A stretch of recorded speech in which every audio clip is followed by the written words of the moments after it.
Grand Chamber of the Galactic Confederation buzzed with activity as representatives from 100 worlds mingled.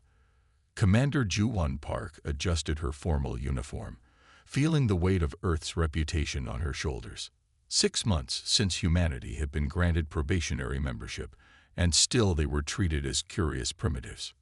Ah, the Earth representative, drawled Ambassador Villix, his translucent appendages rippling with barely concealed amusement. Tell me, does your species still rely on combustion propulsion for your military vessels? Several nearby delegates chittered with laughter. We manage with what we have, Ju-1 replied diplomatically, her expression neutral despite the mockery. Admiral Thrak, a veteran commander from the Piscian Alliance, joined them. I reviewed your submission documents. Quite charming that you consider your carriers to be capital ships. My personal yacht has more firepower. Before Ju-1 could respond, emergency lights pulsed across the chamber. The central holographic display activated, showing a civilian transport under attack by pirate vessels near the Cygnus transit point. The nearest battle group is 3 hours away at maximum speed, announced Security Director Orlin. We've lost contact with the transport. As the delegates erupted in concerned murmurs, Ju-1 stepped forward. The Earth delegation offers assistance. Silence fell, followed by uncomfortable laughter. With what? Admiral Thrake asked incredulously. With what we have, Ju-1 replied, activating her secure communicator. The room grew quiet as she spoke clearly into the device. This is Commander Park requesting immediate assistance at Cygnus Transit Point. Authorization code Blue Sky 7. Admiral Thrake crossed his arms, his scaled skin reflecting the emergency lights. Your nearest vessels are days away, Commander. This display is embarrassing your people. Ju-1 ignored him, keeping her eyes on the holographic display where the pirate ships continued their assault. 3 attack vessels surrounded the passenger liner, their weapons tearing through its outer defenses. How many people on that transport? She asked Director Orlin. 522 passengers, mostly civilians, he replied grimly. Families returning from the Centauri colonies. The delegates began arguing among themselves. Some demanded military action, others suggested negotiations with the pirates. In the chaos, no one noticed Ju-1's small smile as she checked her wrist device. 10 seconds, she whispered. On the display, something strange happened. One pirate ship suddenly spun out of control, its engines flaring wildly. Before anyone could comment, the second vessel's weapons stopped firing mid-attack. What's happening? Demanded High Chancellor Zix, the supreme representative of the Confederation. The third pirate ship tried to flee, accelerating away from the transport. It made it barely 2 kilometers before freezing in space, caught in some invisible grip. The chamber fell silent. Impossible, muttered Admiral Thrak, his eyes fixed on the display. There are no ships in that sector. Ju-1 stepped forward, her posture straight and proud. May I? She asked, gesturing to the control panel. Director Orlin nodded numbly. She adjusted the scanner settings, filtering for quantum displacement patterns, technology the Confederation considered theoretical. The display flickered, then revealed a massive silhouette materializing between the pirates and their victim. Gasps filled the chamber. The ship that appeared dwarfed the pirate vessels. Its sleek, dark hull absorbed light rather than reflected it. No conventional engines were visible, yet it moved with impossible grace for its size. Allow me to introduce the ESS Night Shadow, Ju-1 announced, Earth's first supercarrier. That's not possible, Admiral Thrake whispered. Our sensors would have detected it. Not with our quantum displacement technology, Ju-1 replied. The Night Shadow has been escorting me since I arrived at this station, along with her sister ship, the Phantom Dawn. As if on cue, a second massive vessel appeared, materializing on the opposite side of the pirate ships. Together, they created a perfect trap. You've been hiding these weapons? Asked Chancellor Zix, his voice a mixture of anger and awe. Not weapons, Ju-1 corrected. protectors, and not hiding, simply not advertising our capabilities until we understood whether the Confederation would welcome us as equals or view us as a resource to be exploited. On the display, small shuttles launched from the Earth carriers, heading toward the damaged civilian transport. Our medical teams will reach the transport in 3 minutes, Ju-1 explained. The pirates are contained, and their crews will be detained according to Confederation law. Admiral Thrake approached Ju-1 slowly, his earlier mockery replaced with wary respect. Commander Park, I believe the Confederation has severely underestimated Earth's capabilities. Ju-1 nodded, her expression serene. That was the point, Admiral. That was precisely the point. This is Commander Park requesting Avalon Protocol. Authorization Song 7 Delta 9. The gathered delegates watched Ju-1 with a mixture of pity and amusement. Many exchanged knowing glances. The humans were so primitive, so painfully unaware of their place in the galactic order. Several diplomats turned away, already discussing how to handle the pirate situation without Earth's embarrassing interference. Admiral Thrax's scaled lips curled into what passed for a smile among his species. Commander Park, while I admire your spirit, perhaps now is not the time for empty. A sharp beep from the station's central monitoring system cut him off. Energy displacement detected, the automated system announced in its flat, artificial voice, unable to identify source. The chief technician, a 6-limbed Viridian, frantically worked the controls. That's impossible. The scanners must be malfunctioning. On the main display, something unexpected happened. The pirate vessels suddenly stopped firing. Their formation broke apart as they began evasive maneuvers against an unseen threat. What's happening? Chancellor Zix demanded, his feathered crest rising with agitation. One by one, the pirate ship's engines failed, leaving them drifting helplessly in space. A message played across all frequencies, clear and confident. This is Captain Taho Kim of the Earth Strategic Forces. Power down your weapons or be disabled. The voice echoed throughout the chamber, a human voice, speaking with absolute authority. What trickery is this? Demanded Admiral Thrak, turning to Ju-1. His earlier amusement had vanished entirely. The station's viewport provided the answer. A massive silhouette briefly rippled into visibility. Over 2 kilometers of sleek, angular hull that seemed to bend light around itself. For just a moment, everyone saw it clearly. A vessel larger than anything in the Confederation's fleet, its dark surface absorbing rather than reflecting the distant starlight. The ESS Avalon, Ju-1 said quietly, Earth's first quantum displacement supercarrier. The chamber fell silent. Every eye, organ, or sensory appendage was fixed on either the viewport or Ju-1.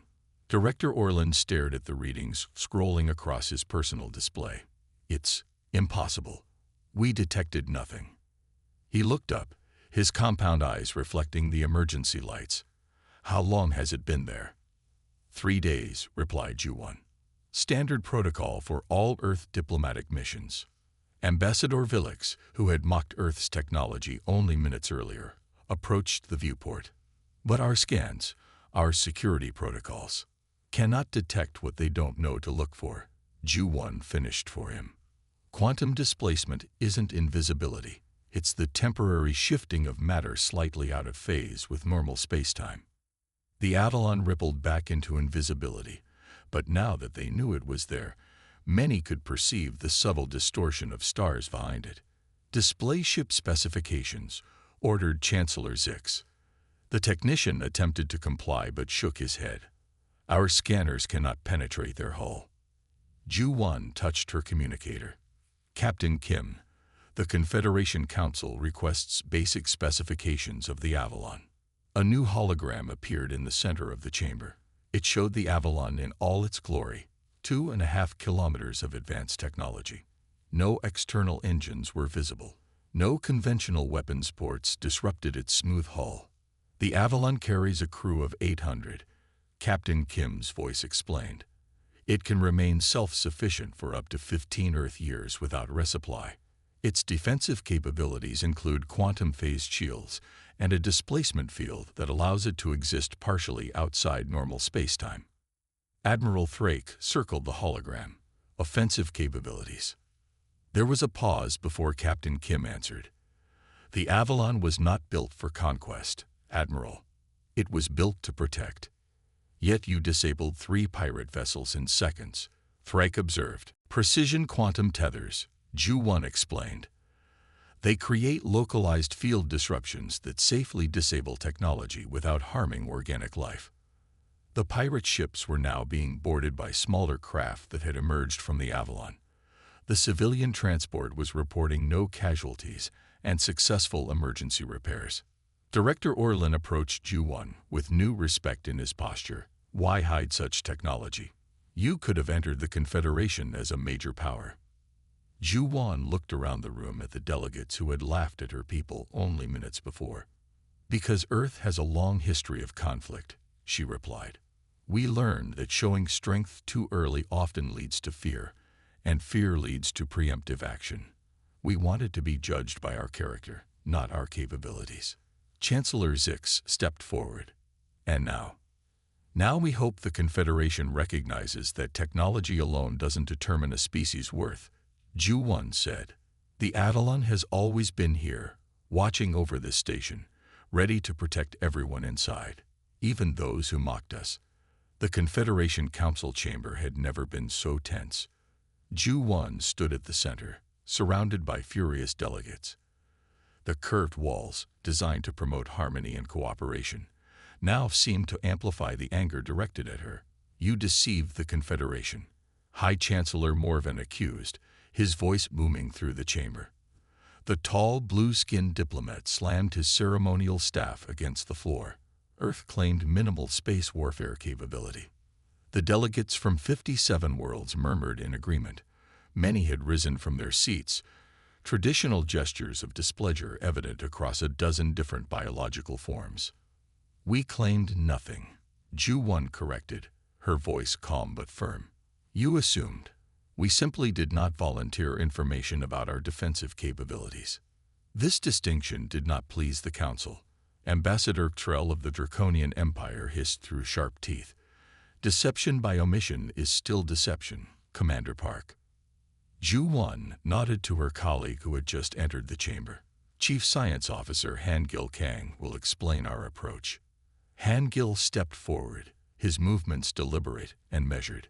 He activated a small device, and schematics of the Avalon systems appeared in the center of the room. Our approach differs from yours, he explained. While you focus on weapons output and shield strength, we developed adaptive quantum displacement, not for aggression, but protection. The hologram shifted to show the Avalon moving through space, its outline blurring as it phased partially out of normal spacetime. This technology requires 1/10 the energy of your standard shields, but provides substantially more protection.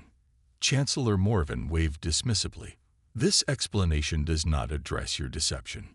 Han-Gil nodded and changed the display. Images showed Earth's historical records, centuries of war followed by unification, and a cautious approach to space. Before we made contact with the Confederation, we studied your civilizations, Han-Gil explained. We observed the draconian conquest of the Teller system. We witnessed the mercantile world's economic subjugation of developing planets. We saw how the Confederation treats those it considers technologically inferior. The chamber grew uncomfortably quiet. We observed your civilizations for decades before making contact, Han-Gil continued. We developed technology that allowed us to remain unseen until we understood the political landscape.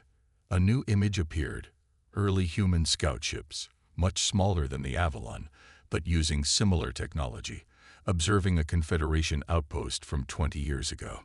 Ambassador Kyloth of the Mercantile Worlds leaned forward.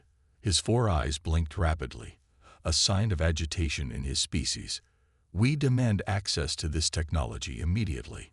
As a probationary member, Earth is required to share all strategic developments.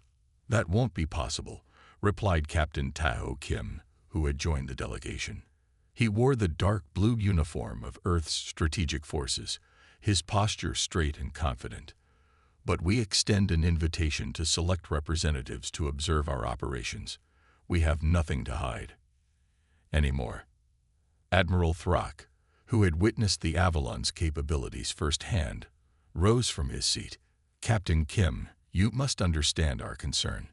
A probationary member possessing technology that can render our defense systems obsolete represents an unacceptable risk." Tai-Ho nodded. "I understand your concern, Admiral. But consider this. If Earth wanted to use this technology aggressively, we would not have revealed it to save a civilian transport. We would not be standing here explaining it to you now." Ju-1 stepped forward again. "The Avalon has been present at every diplomatic meeting since Earth joined the Confederation. It has observed every military exercise. It has visited every major world in your alliance." The delegates exchanged alarmed glances. "And not once," Ju-1 continued, "did we use this advantage for anything other than protection and observation." Ambassador Vilix, who had mocked Earth's technology just days ago, spoke up. "If what you say is true, why reveal yourselves now? You could have maintained this advantage indefinitely." Ju-1 smiled slightly. "Because true alliances cannot be built on secrets. We needed to understand the Confederation before we committed our people to it. Now we believe it's time for mutual understanding." Captain Tai-Ho activated a display on his wrist device. A new hologram appeared. Earth's fleet of quantum displacement vessels, 7 supercarriers, 23 cruisers, and dozens of smaller craft. "This is our complete strategic force," he said. "Now you know our capabilities, just as we know yours." Chancellor Morven's expression shifted from anger to something more complex. "You've been watching us all this time." "Learning," Ju-1 corrected. "Learning whether the Confederation could accept Earth as an equal partner despite our different approach to technology." Hangil displayed one final image. The Avalon protecting the civilian transport from the pirates. "We build ships to protect, not conquer. That is the fundamental difference in our approach." The chamber fell silent as the delegates absorbed this information. The anger had not disappeared, but it was now mixed with respect, fear, and curiosity. Tai-Ho looked around the room. "Our invitation stands. Who will be the first to visit the Avalon and truly understand Earth's approach to the stars?" The diplomatic mission had gone smoothly until alarms blared throughout the Avalon. The warning lights bathed the polished corridors in red. Several Confederation delegates who had been touring the ship looked around in confusion. Security Chief Mai Rayun's voice came over the comms. "Unauthorized access attempt in engineering. Confederation security forces detected." Captain Tai-Ho was showing Ambassador Kyloth the observation deck when the alert sounded. His friendly demeanor vanished instantly. "Please remain here," he told the four-eyed diplomat before rushing toward the command center. On the way, he passed the Draconian delegation. Their leader, Ambassador Velker, stood with 3 other scaled humanoids. None of them seemed surprised by the alarms. Captain Tai-Ho stopped, his eyes narrowing. "Where are your security attaches, Ambassador?" Velker's forked tongue flicked between his teeth.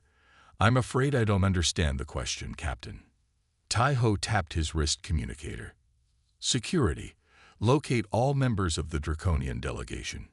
2 Draconian security officers are attempting to access the quantum core," Captain Mayray reported. "They've disabled 3 of our crew." Captain Tai-Ho confronted the Draconian delegation. "Explain yourselves."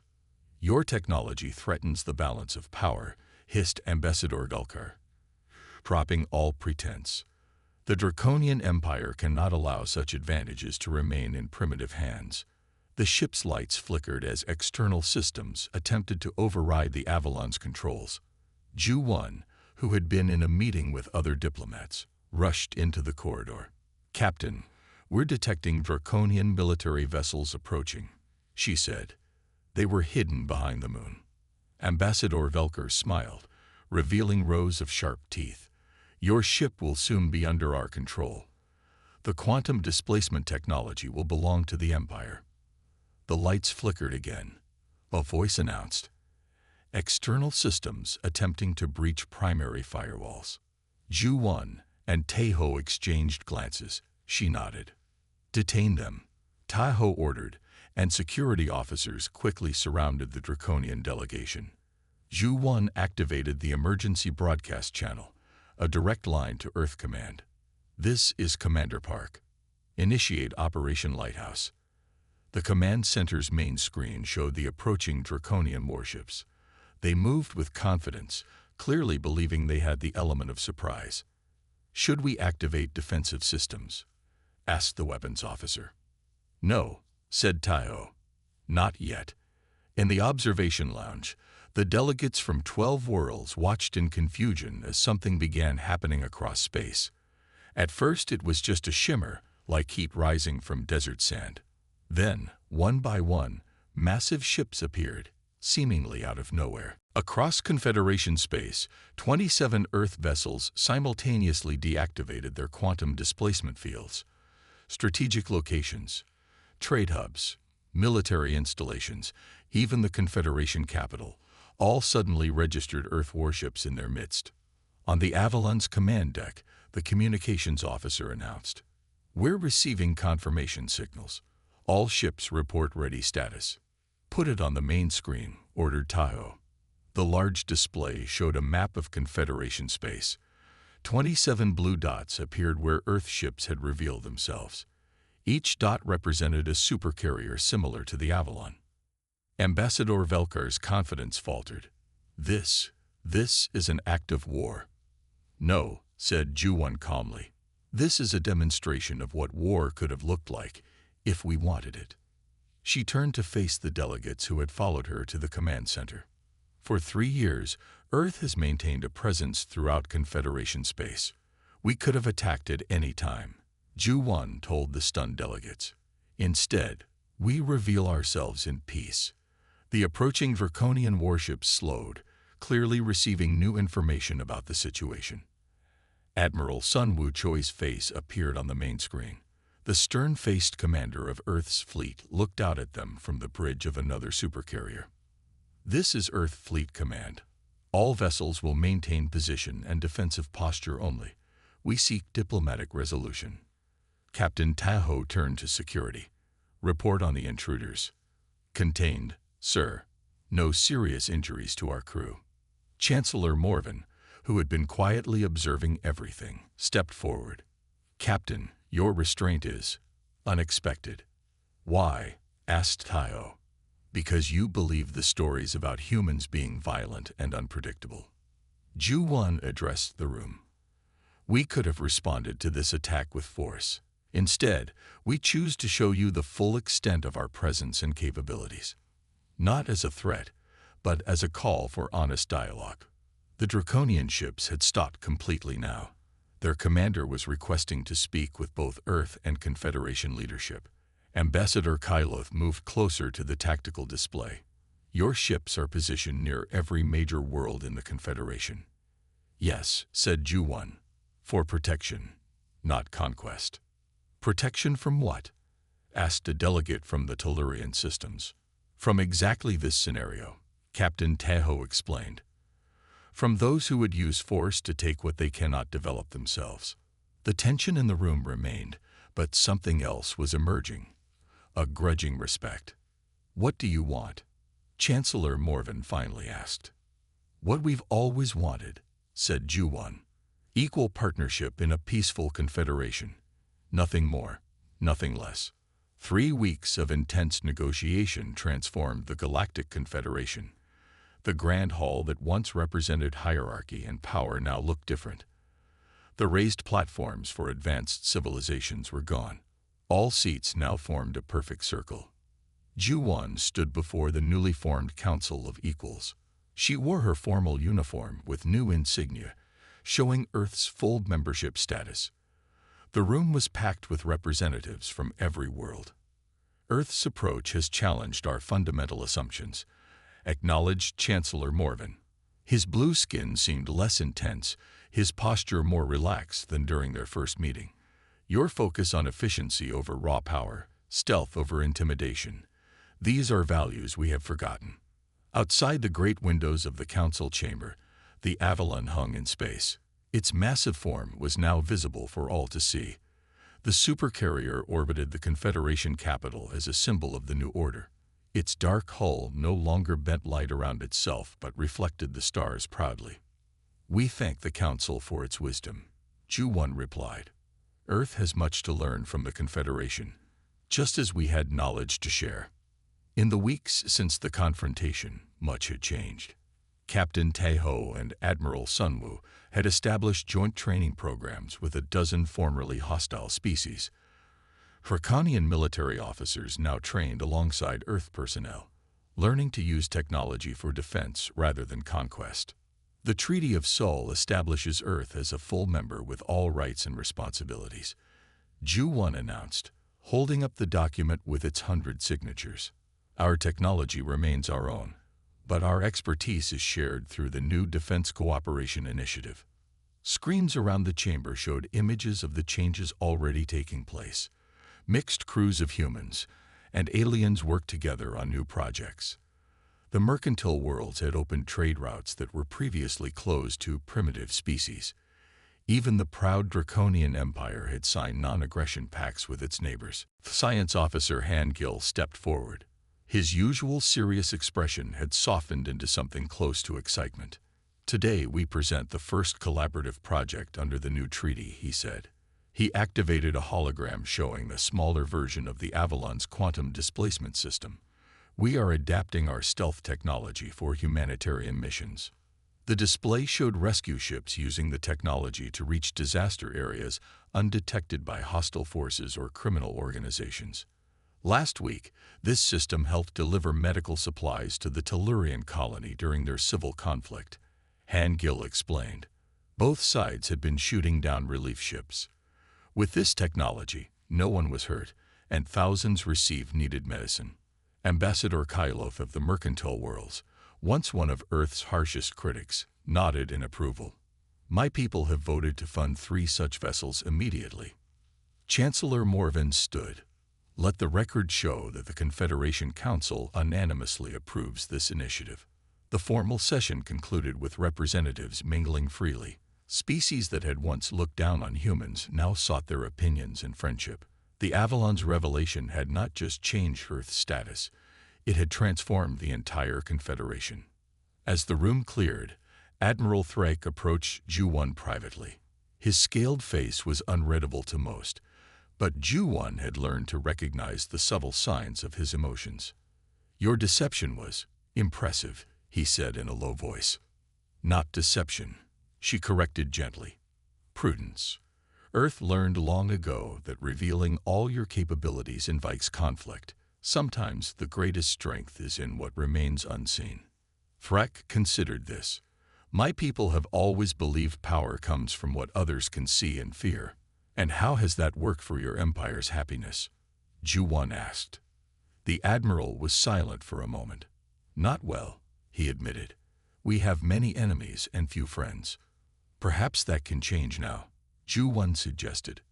Outside, the Avalon's lights began pulsing in a steady rhythm. It was preparing for its next mission, leading the joint peacekeeping force to the galaxy's troubled outer regions. The great ship would no longer travel hidden in the shadows of quantum displacement. It would move openly through space, proudly flying both Earth's flag and the new emblem of the Confederation of Equals. Captain Taeho's voice came through Ju-1's communicator. "We're ready when you are, Commander." Ju-1 took one last look at the council chamber, remembering how different things had been just a month ago. "I'm on my way, Captain.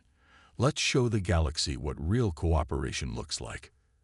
As she walked toward the shuttle bay, delegates from a dozen worlds nodded respectfully. The humans, once mocked as primitive newcomers, were now seen as wise teachers with much to offer.